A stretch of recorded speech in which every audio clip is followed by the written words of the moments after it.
of that came this idea: we will have a year of starting again.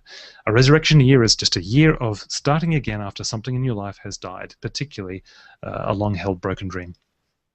Wow. Well, you know, God just has a way of underlining certain words for us that are just full of truth He wants for us.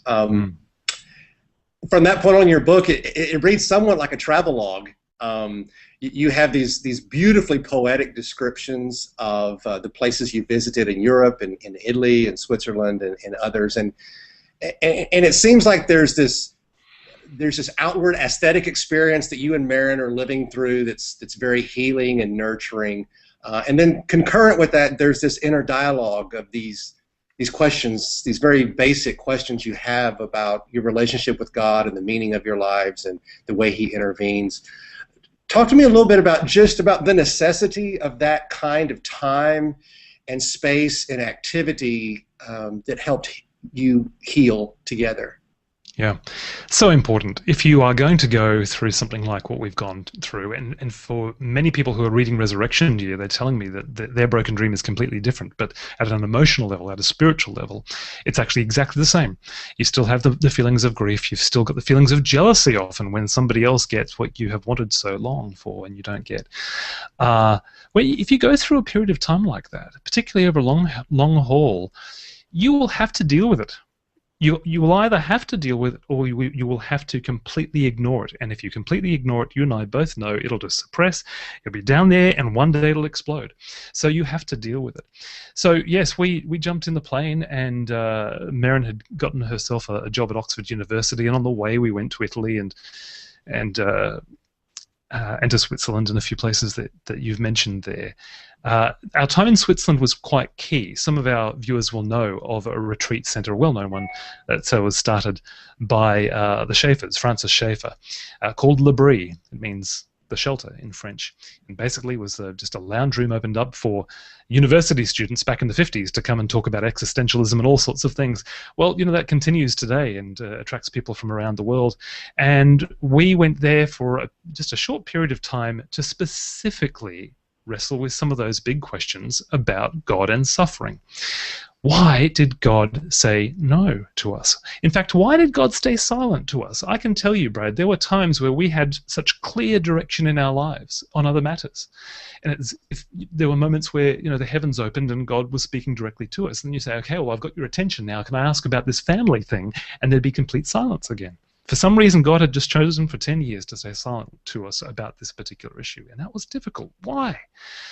My wife, Merryn, in particular, started to think God was a meanie, as she says in her own phrase. God is a meanie. And so many people have resonated with that phrase. They've thought, I still believe God's there. I don't believe He's not there. It's not whether I believe in His existence. It's whether I believe in His goodness. And so you have to wrestle with those kinds of questions. And those answers are not easily found. They are theoretically, but when you're going through it, something that's actually helpful emotionally, that's a tough thing. Of course, we know that there will come a time where every tear will be wiped away. There will come a time where there is no pain or suffering. There will come a time where the new heavens and the earth will descend, and we will be in the heavenly bliss that we so long for and our bodies so ache for. But for the time being, this is a tough old life at times. I've often thought that the weakest part of most people's theology or spiritual understanding is around the issue of suffering. It's the place where we most need to grow in sophistication in understanding God and His very, very mysterious ways of relating to us. And it certainly seems to me, as an author, underneath all of this, your intent is to make deep and often ambiguous spiritual truths much more accessible to the everyday person. In fact, toward the end of the book, I think Merryn actually writes a line like that to her friend. Talk to me a little bit about why that's so important to you, and maybe even how your conversations in marriage, you know, do that so effectively. Yeah, yeah, it's such a key point. While we are at L'Abri, the way it works with L'Abri is that you kind of meet with a mentor is not quite the right word, but basically somebody who will just give you a bit of guidance, almost a bit of a spiritual director, who will say, okay, this is what you're wrestling with. Okay, how about you read this, this, and this, and you go and explore these ideas. And one of the things that was assigned to Merryn was basically the whole idea of open theism. Some of our viewers will know a little bit about that. The whole idea is that the world is open, that God isn't fully in control of the world simply because he has chosen to give us free will, to give us freedom, and so he's taken his hands off a bit.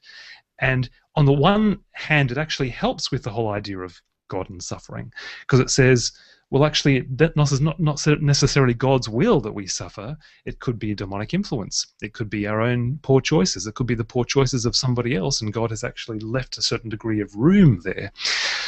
My problem with taking that too far, of course, is then you get to this whole idea with this world where God is almost locked out of his own world, and maybe sometimes reaches a hand through the window occasionally to slap somebody on the back and say, no, don't do that anymore, but generally remains distant. I think God still is somehow, in a miraculous way, in a way that we can hardly quite understand, he is still involved even in the intricacies of our human free will, even demonic free will, etc. And still he will get his way in the end. But that is where we wrestled with some of that. And I think you're right. You have to come to a much more mature understanding of suffering in the world and God's role or lack of role, or whatever you want to say.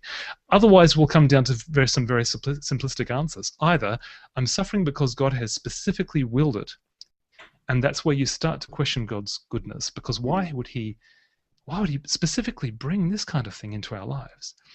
Or it's happening to me because God isn't in control, or this is something that I have to pray through to victory because the devil is actually getting to the better of me.